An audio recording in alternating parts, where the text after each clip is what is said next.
Chers amis, bonjour. Nous arrivons dans la paracha Lech Lecha qui fait partie du Sefer Bereshit, un livre qui est très riche en enseignements, notamment en enseignements en ce qui concerne les relations humaines. J'avais d'ailleurs écrit un livre à ce sujet, Bereshit ou la genèse des relations humaines, que vous pouvez trouver aux éditions Lishma. Et je voudrais parler aujourd'hui d'un rapport humain, justement, entre Abraham et son neveu Lot. Pour comprendre leur relation, il faut remonter en arrière, à la fin de la paracha Noir, où le texte nous dit que le frère d'Abraham, qui s'appelait donc Haran, est mort à la face de son père, devant Térar. Qu'est-ce que cela signifie? Rachi rapporte le Midrash, disant que le roi de l'époque, qui était extrêmement mauvais, qui était contre Dieu, Nimrod, a dit à Abraham, maintenant il faut choisir. Qu'est-ce que tu fais? Est-ce que tu penses vraiment que Dieu est plus fort que les idoles? Si tu le penses, alors va dans le feu, dans la fameuse épreuve de la fournaise ardente, et c'est ce que Abraham a fait. Maintenant, Haran, il s'est dit, qu'est-ce que je fais? Est-ce que je vais faire comme Abraham, ou est-ce que je ne fais pas comme Abraham? Il s'est dit, je vais essayer d'attendre pour voir. Je vais suivre. Si Abraham il sort vivant de là, alors je vais me jeter dans le feu aussi, et je vais suivre Abraham. Mais si Abraham ne sort pas vivant de là, alors à ce moment-là, je suivrai Nimrod et je continuerai la Avodah Zarah. Ce qui s'est passé, c'est passé. Ce qui devait arriver, arriva. Abraham se jette dans le feu. Il en sort vivant, miraculeusement sauvé par Akadosh Baruch Hu. Haran saute lui aussi dans le feu, mais il meurt alors que son père, Terach, était là, juste à côté, puisque vous imaginez bien qu'avec une telle rébellion dans sa famille, Nimrod l'avait convoqué lui aussi. C'est à partir de là, nous dit le Midrash, que Terach a décidé de partir, puisque Terach est le premier qui est parti donc de Ur Kasdim. Si on regarde bien les versets dans le texte, on s'en rend compte qu'il est arrivé jusqu'à Haran, la ville de Haran, et ensuite seulement Abraham Lech Lecha est parti de Haran. Mais le premier à faire ce départ, c'est Terach. Et donc, Haran, qui s'est jeté dans le feu et qui est mort malheureusement, avait un fils qui s'appelle Lot. Lot va donc suivre Abraham. Il va avancer avec Abraham. On s'imagine que Abraham se sent un peu responsable de Lot, parce qu'il a bien vu ce qui s'est passé.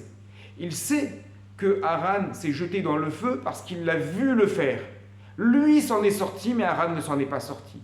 Donc on pourrait peut-être parler d'une tristesse, voire d'une petite culpabilité de la part d'Abraham vis-à-vis de son neveu, et donc il se sent la responsabilité de s'en occuper. C'est pour ça qu'il va le prendre avec lui, et il va avancer avec lui dans ses pérégrinations. Mais au fur et à mesure, les caractères des deux hommes ne sont pas compatibles, puisqu'on nous présente Lot comme ayant d'un côté certaines qualités, mais de l'autre une certaine attirance pour l'idolâtrie, pour des choses qui sont mauvaises, notamment par rapport à la ville de Sédom, lorsqu'il tourne les yeux vers la ville de Sédom et qu'il est attiré par ce qu'il voit là-bas. Alors, finalement, on peut se dire que Lot est un peu comme son père, c'est-à-dire qu'ils sont tous les deux ni des Réchaïm, ni des Tzadikim, ni des mauvais, ni des bons, mais ce sont des personnes qui sont tiraillées en réalité entre d'un côté un modèle qui est extrêmement beau, extrêmement fort, celui d'Abraham se rapprochant vers Dieu. Oui, mais ce modèle est beau, cependant pour le vivre, pour l'assumer, c'est quelque chose de difficile. Et donc ils ont tendance à aller dans un sens, puis ensuite dans un autre. C'est pour ça que Abraham ne va pas complètement se séparer de Lot, si on regarde bien le texte avec Rachi, puisqu'il lui dit, si tu vas à droite, je vais à droite, je vais à gauche, si tu vas à gauche, j'irai à droite. Dans le sens, on comprend dans un sens simple, on va complètement se séparer. Oui, mais Rachi nous précise, si l'un va à droite et que lui va à gauche, c'est-à-dire qu'il est à sa gauche. Donc finalement, il est près de lui. Donc Abraham dit à Lot, tu sais, il y a une incompatibilité, on n'est pas dans la même longueur d'onde. Moi, j'ai pris la responsabilité de te soutenir par rapport à ton frère, mais il y a un moment où nous ne sommes pas dans la même voie.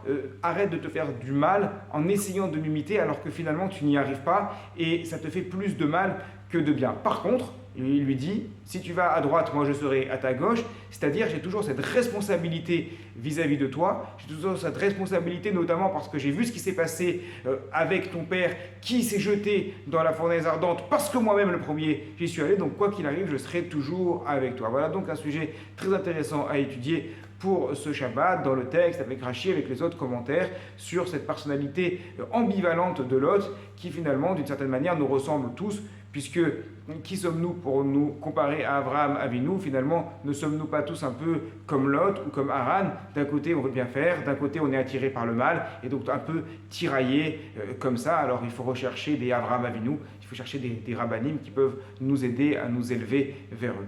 Shabbat Shalom à toutes et à tous.